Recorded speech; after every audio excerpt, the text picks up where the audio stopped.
ಸಂಯುಕ್ತ ಹೋರಾಟ ಕರ್ನಾಟಕ ಹಾಗೂ ಬೈರಮಂಗಲ ಕಂಚುಗಾರನಹಳ್ಳಿ ಗ್ರಾಮ ಪಂಚಾಯಿತಿ ಭೂ ಹಿತರಕ್ಷಣಾ ಸಂಘ ವತಿಯಿಂದ ಬೆಂಗಳೂರು ನಗರದ ಪ್ರೆಸ್ ಕ್ಲಬ್ನಲ್ಲಿ ಪತ್ರಿಕಾ ಹೇಳಿಕೆ ನೀಡಿ ಫಲವತ್ತಾದ ನೀರಾವರಿ ಕೃಷಿ ಭೂಮಿ ರಕ್ಷಣೆಗಾಗಿ ಬಲವಂತದ ಭೂ ಸ್ವಾಧೀನದ ವಿರುದ್ಧ ಹೋರಾಡುತ್ತಿರುವ ರೈತರ ಕೃಷಿ ಕೂಲಿಕಾರರ ಅಹವಾಲು ಆಲಿಸಿ ನೀಡಿದ ಪಬ್ಲಿಕ್ ಹಿಯರಿಂಗ್ ತೀರ್ಪು ಬಿಡುಗಡೆ ಮಾಡಿದರು. ಮುಂದುವರೆದಂತೆ ವರದಿ ಈ ರೀತಿ ಇದೆ.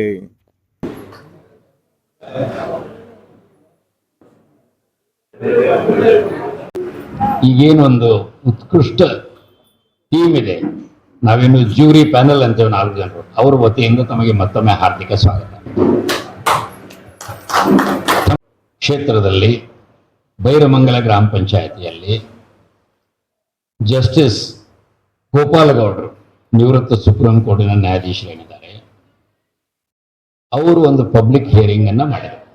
ಅವರ ಉತ್ಕೃಷ್ಟ ಪ್ಯಾನಲ್ ಟೀಮ್ ಜೊತೆಗೆ ಈಗಾಗಲೇ ನನ್ನ ಸಹೋದ್ಯೋಗಿ ಬಡಗಲ್ಪುರ ನಾಗೇಂದ್ರ ಅವರು ಅವರ ಬಗ್ಗೆ ಹೇಳಿದ್ದಾರೆ ತಮಗೆ. ಸೊ ಅವರು ಅಲ್ಲಿ ಸವಿಸ್ತಾರವಾಗಿ ಕೇಳಿ, ವಿಶೇಷವಾಗಿ ದೇವನಹಳ್ಳಿ ಏನು ತಾಲೂಕದಲ್ಲಿ ಚನ್ನಪಟ್ಟಣ ಏರಿಯಾದೊಳಗೆ ಏನೊಂದು ಐತಿಹಾಸಿಕ ಹೋರಾಟ ನಡೀತು. ನಮ್ಮ ಕರ್ನಾಟಕದಲ್ಲಿ ಅಷ್ಟೇ ಅಲ್ಲ, ದೇಶ ಮತ್ತು ವಿಶ್ವದಲ್ಲಿ ಅದು ಸಾಕಷ್ಟು ಪ್ರಭಾವಶಾಲಿಯಾಗಿ ಬೆಳೀತು. ಅದೇನೊಂದು ಯಶಸ್ವಿಯಾಗಿ ಹೋಗಲಿಕ್ಕೆ ಅವತ್ತಿನ ನಮ್ಮ ಸಂಯುಕ್ತ ಹೋರಾಟದ ಹಿರಿಯ ಸಹೋದ್ಯೋಗಿ, ಅವರು ಇವತ್ತು ನಮ್ಮ ಮಧ್ಯದಲ್ಲಿ ಇಲ್ಲ, ಬೈಆರ್ ರೆಡ್ಡಿ ಅವರು ಏನೊಂದು ಫೌಂಡೇಶನ್ ಹಾಕಿದ್ರು, ಅದನ್ನ ಯಶವಂತ್ ಅವರು ಮತ್ತು ನಮ್ಮ ಬಡಗಲ್ಪುರ ನಾಗೇಂದ್ರ ಅವರು, ನಮ್ಮೆಲ್ಲ ಸಹೋದ್ಯೋಗಿಗಳು ಸಂಯುಕ್ತ ಹೋರಾಟದವರು ಯಶಸ್ವಿಯಾಗಿ ಮುಂದೆ ಒಯ್ದಿದ್ದು ನಿಮಗೆ ಗೊತ್ತಿದೆ. ನನ್ನ ಅಭಿಪ್ರಾಯದೊಳಗೆ ಅದೇ ದಿಶೆಯಲ್ಲಿ ಈ ಬೈರಮಂಗಲ ಮತ್ತು ಕಂಚುಗಾನಹಳ್ಳಿ 2 ಗ್ರಾಮ ಪಂಚಾಯತಿಯ ರೈತರು, ರೈತ ಮಹಿಳೆಯರು ಒಂದು ಒಕ್ಕೊರಲಿನಿಂದ ಅನ್ಯಾಯದ ಭೂ ಸ್ವಾಧೀನಕ್ಕೇನು ವಿರೋಧ ಮಾಡ್ತಾ ಇದ್ದಾರೆ. ಇದು ಯಶಸ್ವಿ ದಿಶೆಯಲ್ಲಿ ಹೋಗುವುದರಲ್ಲಿ ಈ ಒಂದು ವರದಿ ಮಹತ್ವದ ಮೈಲುಗಲ್ಲಂತ ನಾನು ಪರಿಗಣಿಸ್ತೇನೆ. ಇರೋದು 2 ಕಾಯ್ದೆಗಳಿವೆ. ಒಂದು 1961ರಲ್ಲಿ town and country planning act ಅಂತ, ಇನ್ನೊಂದು 1987ರಲ್ಲಿ ಅರ್ಬನ್ ಡೆವಲಪ್ಮೆಂಟ್ ಅಥಾರಿಟಿ ಆಕ್ಟ್ ಅಂತ ಏನಿದೆ. ಈ ಎರಡೂ ಇದನ್ನ ಈಗೇನು ಗ್ರೇಟರ್ ಬೆಂಗಳೂರು ಅಥಾರಿಟಿ ಅಂತ ಇವರು ಏನು ಹೊರಟಿದ್ದಾರೆ, ಇದು ಸಮಗ್ರವಾಗಿ ಅಸಿದ್ಧವಾಗಿದೆ.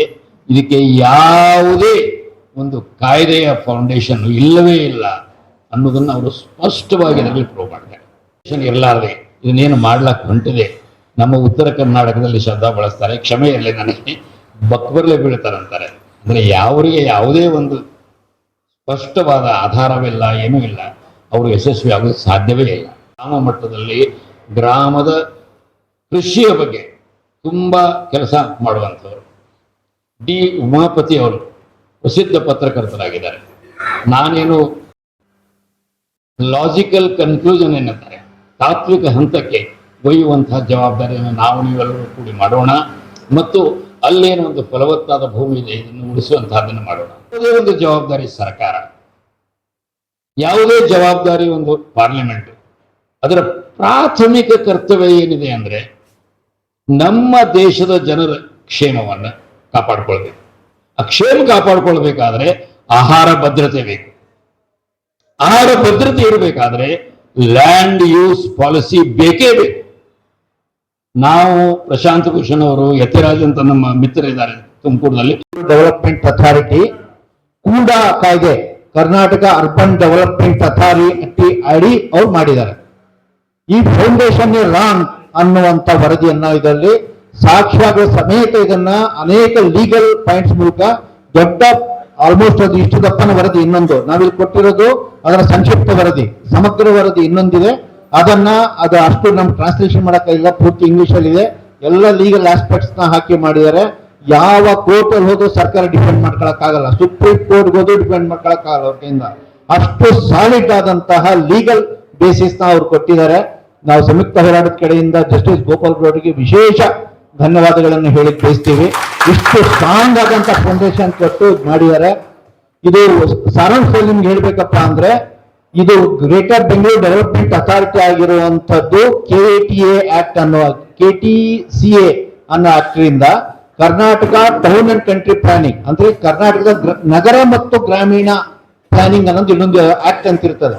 ನಗರ ಮತ್ತು ಗ್ರಾಮೀಣ ಎರಡನ್ನೂ ಗಮನದಲ್ಲಿಟ್ಕೊಂಡು ಅಭಿವೃದ್ಧಿ ಮಾಡುವ ಪ್ಲಾನಿಂಗ್ ಅಂತ ಹೇಳಿ ಅದ್ರ ಕೆಳಗಡೆ ಈ ಕಮಿಟಿ ಆಗಿರುವಂತ GBD ಆಗಿರುವಂತದ್ದು.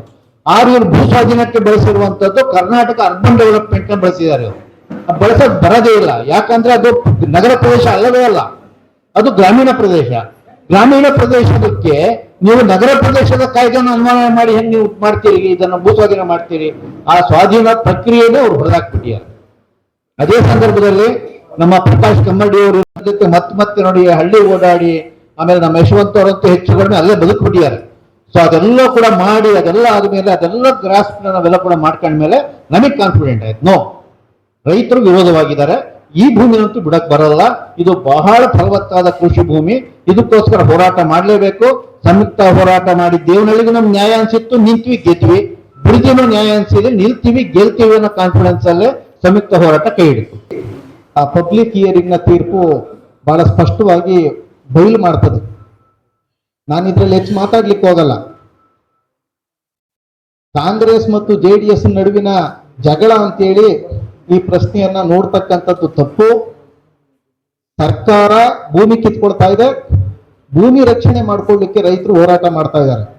ರಿಯಲ್ ಎಸ್ಟೇಟ್ ದುರ್ಬಳಕೆಗಾಗಿ ಭೂಮಿ ಕಿತ್ಕೊಳ್ತಾ ಇರತಕ್ಕಂಥ ಕಾರ್ಪೊರೇಟ್ ಭೂ ಕಬಳಿಕೆಯ ಸರ್ಕಾರ ಒಂದು ಕಡೆ, ಪಕ್ಷಾತೀತವಾಗಿ ತಮ್ಮ ಜೀವನೋಪಾಯನ ರಕ್ಷಣೆ ಮಾಡ್ಕೋಬೇಕು ಅಂತ ಸಣ್ಣ ಮತ್ತು ಅತಿ ಸಣ್ಣ ರೈತರ ಪ್ರಧಾನವಾಗಿರುವ ರೈತರು ತಮ್ಮ ಭೂಮಿ ರಕ್ಷಣೆ ಮಾಡ್ಕೋಬೇಕು ಅನ್ನುವಂಥ ರೈತರು ಇನ್ನೊಂದು ಕಡೆ. ಇದು ರೈತರು ಮತ್ತು ಕಾರ್ಪೊರೇಟ್ ರಿಯಲ್ ಎಸ್ಟೇಟ್ ನ ಸರ್ಕಾರದ ನಡುವೆ ನಡೀತಾ ಇರ್ತಕ್ಕಂಥ ಒಂದು ಹೋರಾಟ. ಅಸೆಂಬ್ಲಿ ಸೆಷನ್ 13ನೇ ತಾರೀಕು ಪ್ರಾರಂಭ ಆಗ್ತದೆ, ಅದು 6ನೇ ತಾರೀಕು ಪ್ರಾರಂಭ ಆಗುತ್ತೆ ಅನ್ನುವಂಥ ನಿರೀಕ್ಷೆ ಇತ್ತು.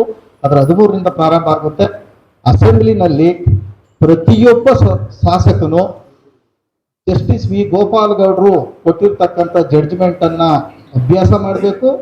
ಸದನದಲ್ಲಿ ಈ ವಿಷಯವನ್ನು ಪ್ರಸ್ತಾಪ ಮಾಡಿ ಸರ್ಕಾರ ಬಿಡದಿ ಟೌನ್ಶಿಪ್ ಯೋಜನೆ ರದ್ದು ಮಾಡುವಂತೆ ಮಾಡ್ತಕ್ಕಂಥ ಜವಾಬ್ದಾರಿ ಪ್ರಜ್ಞಾವಂತ ಶಾಸಕರಿಗೆ ಮತ್ತು ವಿರೋಧ ಪಕ್ಷಗಳಿಗಿದೆ ಅಂತಕ್ಕಂಥದ್ದನ್ನ ಈ ಸಂದರ್ಭದಲ್ಲಿ ನಾನು ಹೇಳಲಿಕ್ಕೆ ಬಯಸ್ತೇನೆ. ಎಲ್ಲ ರೈತರ ಸಂಘಟನೆಗಳು ಹಾಗೂ ಇಲ್ಲಿರ್ತಕ್ಕಂಥ ಸಂಯುಕ್ತ ಹೋರಾಟದ ಅಂಗವಾಗಿ ನಾವು ಯಶಸ್ಸನ್ನ ಕಾಣಲಿಕ್ಕೆ ಸಾಧ್ಯವಾಯಿತು. ಇವತ್ತು ಎಷ್ಟು ಸರ್ಕಾರ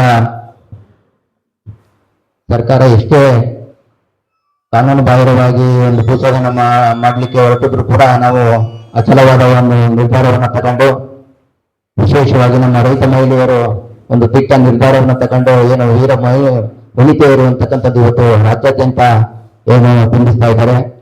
ಅವರು ನಿಜವಾಗ್ಲೂ ಕೂಡ ವೀರ ವನಿತೆಯರೇ. ಹಾಗಾಗಿ ಅವರಿಗೆ ವಿಶೇಷವಾಗಿ ಈ ಸಂದರ್ಭದಲ್ಲಿ ಅಭಿನಂದನೆ ಕೂಡ ಸಲ್ಲಿಸ್ತಾ ಇದ್ದೀನಿ. ಹಾಗೆ ಇವತ್ತು ಏನು ವಿಶೇಷವಾಗಿ ಏನು ಗೋಪಾಲ್ ಗೌಡರು ಅವರ ಸಮ್ಮುಖದಲ್ಲಿ ಒಂದು ಏರಿಂಗ್ ನಡೆಯಿತು, ಅದು ನಮಗೆ ದೊಡ್ಡ ಮಟ್ಟದ ಒಂದು ಗೆಲುವನ್ನ ತಂದುಕೊಡ್ಲಿಕ್ಕೆ ಒಂದು ಕಾರಣಕ್ಕೂ ಕೂಡ ಆಗ್ತಾ ಇದೆ.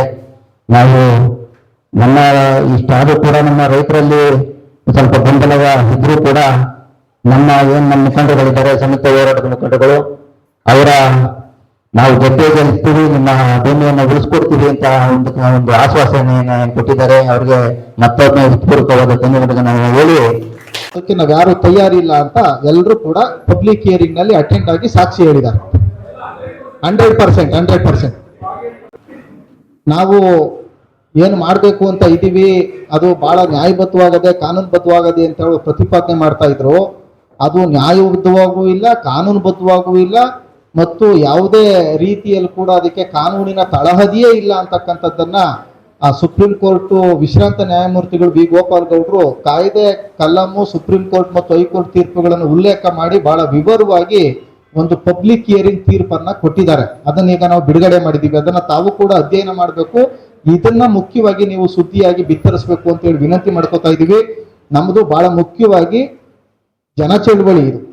ಒಂದು ಏನು ನಮ್ಮ ರೈತ ಚಳುವಳಿಯ ಮೂಲಕನೇ ಹೆಂಗೆ ಚನ್ನರಾಯಪಟ್ಟಣ ಮಾದರಿಯಲ್ಲಿ ನಾವು ಸರ್ಕಾರವನ್ನು ಮಣಿಸಿ ರೈತರ ಭೂಮಿಯನ್ನ ಹೇಗೆ ಭೂ ಸ್ವಾಧೀನದಿಂದ ಬಿಡಿಸ್ಕೊಂಡಿದೀವೋ ಅದೇ ಮಾದರಿಯಲ್ಲಿ ಬಿಡದಿ ರೈತರು ಕೂಡ ನಾವು ಹೋರಾಟ ಮಾಡ್ತಾ ಇದ್ದೀವಿ. ಹಂಗಾಗಿ ನಮಗೆ ಈ ಜಸ್ಟಿಸ್ ವಿ ಗೋಪಾಲ್ ಗೌಡರು ಕೊಟ್ಟಿರ್ತಕ್ಕಂಥದ್ದು ಏನಿದೆ, ಸರ್ಕಾರ ಏನು ಅದು ವಕಾಲತ್ತು ವಹಿಸ್ತಾ ಇತ್ತೋ ಅದರಲ್ಲಿ ಸತ್ಯಾಂಶ ಇಲ್ಲ, ವಾಸ್ತವ ಇಲ್ಲ ಅಂತಕ್ಕಂಥದ್ದನ್ನ ಜನಕ್ಕೆ ಮತ್ತು ತಮ್ಮಗಳ ಮೂಲಕ ರೈತರಿಗೆ ನಾವು ತಿಳಿಸ್ಲಿಕ್ಕೆ ಸಮಗ್ರ ಅನುಭವ ಏನು ಸುಪ್ರೀಂ ಕೋರ್ಟ್ದಲ್ಲಿ ನನಗಿದೆ. ಅದರ ಆಧಾರದ ಮೇಲೆ ಏನು ಹೇಳ ಬಯಸ್ತಾ ಇದ್ದೀನಿ, ಏನಾದರೂ ಬೈ ಚಾನ್ಸ್ ಸುಪ್ರೀಂ ಕೋರ್ಟಿಗೆ ಹೋದರೆ ಇದನ್ನ ಟೋಟಲಿ ಅವರು ಡಿಸ್ಮಿಸ್ ಮಾಡೋದು ಅಷ್ಟೇ ಅಲ್ಲ, ಶಿಮಾರಿ ಹಾಕ್ತಾರೆ. ಯಾಕಂದ್ರೆ ಏನೇ ನಾವು ಕೆಲಸ ಮಾಡಬೇಕಾದ್ರೆ ಸಂವಿಧಾನಬದ್ಧವಾದಂಥ ಸರ್ಕಾರ ಏನಿರ್ತದೆ ಅದು ಸಂವಿಧಾನ ಕಾಯ್ದೆಗಳನ್ನು ಎತ್ತಿ ಹಿಡಿಬೇಕು, ಅದರ ಆಧಾರದ ಮೇಲೆ ಮಾಡಬೇಕು. ಇಲ್ಲಿ ಯಾವುದೇ ಆಧಾರ ಇಲ್ಲ ಅಂತ ಸುಪ್ರೀಂ ಕೋರ್ಟ್ದ ನ್ಯಾಯಾಧೀಶರೇ ಸ್ಪಷ್ಟವಾಗಿ ಹೇಳಿದ್ದಾರೆ. ನನ್ನ ಅನುಭವದಿಂದ ಅತಿ ಉತ್ಕೃಷ್ಟ ವಿಶ್ಲೇಷಣೆ ಮತ್ತು ಕನ್ಫ್ಯೂಷನ್ಗೆ ಬಂದಿದ್ದಾರೆ. ಪಿಟಿಷನ್ ವಜಾಗಿದೆ. ಅದು ವಜಾಗಿ ಯಾರು ಹಾಕಿದ್ರು ಯಾರು ಬಿಟ್ಟರು ಗೊತ್ತೇ ಇಲ್ಲ, ಅವ್ರ ರೈತರಿಗೆ ಸಂಬಂಧನೇ ಇಲ್ಲ. ಅದು ಬಿಡದಿ ಸ್ಥಳೀಕರು ಅಲ್ಲ, ಬಿಡದಿ ಹೋರಾಟದಲ್ಲಿ ಯಾವ ರೀತಿಯೂ ಸಂಬಂಧ ಇಲ್ಲ. ಅಥವಾ ಇದ್ರ ಬಗ್ಗೆ ಯಾವತ್ತೂ ಕೂಡ ವಿರೋಧ ಮಾಡಿ ಜನವಿರೋಧಿ ಕ್ರಮಗಳು ಮತ್ತು ನೀತಿಗಳೇ.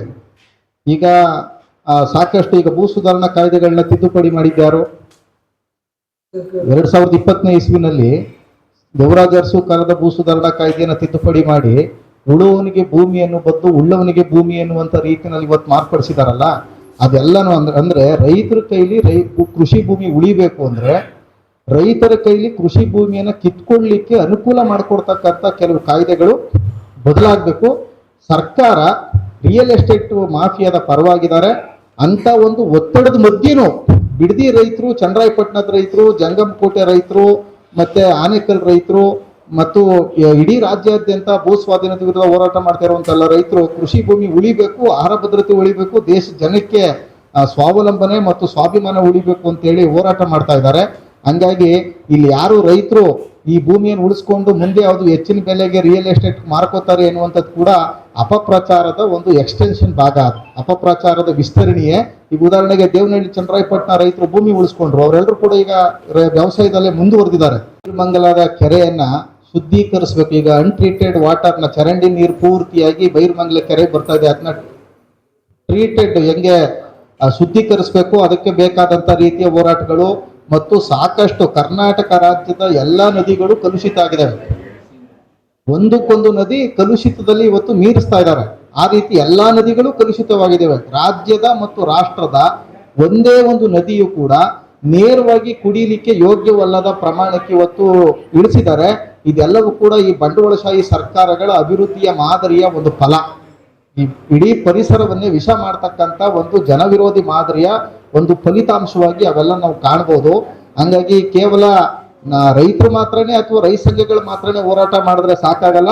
ಇದೊಂದು ಸಮಗ್ರವಾಗಿ ಎಲ್ಲ ಜನವಿಭಾಗಗಳು ಸೇರಿ ಹೋರಾಟ ಮಾಡಬೇಕು. ಅದಕ್ಕೆ ಮಾಧ್ಯಮ ಸಂಘಗಳು, ಪತ್ರಕರ್ತರ ಸಂಘಟನೆಯವರು ಕೂಡ ಹೋರಾಟ ಮಾಡಬೇಕಾದಂತ ಅಗತ್ಯ ಕೂಡ ಇದೆ.